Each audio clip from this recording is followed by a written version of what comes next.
এনেছিল, তুমি আমাকে সেই দুগ্ধ পান করতে দাওনি।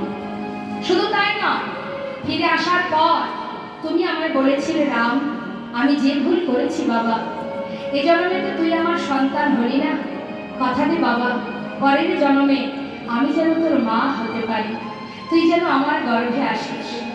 বেশ, তাই হবে, কথা দিয়েছিলাম।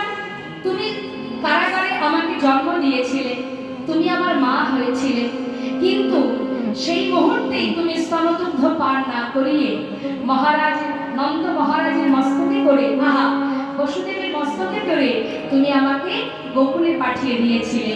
সেজন্য তুমি আমাকে দুগ্ধ দাওনি মা। তাহলে আজ কেন পান করব? আজ কেন পান করব? 2 দিন হলো, 2 দিনই তুমি আমায় দুগ্ধ পান করতে দাওনি। আর এই যে মা যশোবতীর স্তন দুগ্ধ আমি পান করেছি, ইনি হলেন সেই ধরাসতী, যিনি একটি স্তনের বিনিময়ে বৈষ্ণব সেবা দিয়েছিলেন।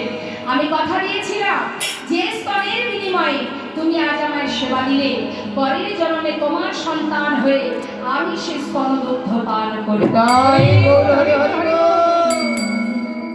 এদিকে তো মা প্রমাণ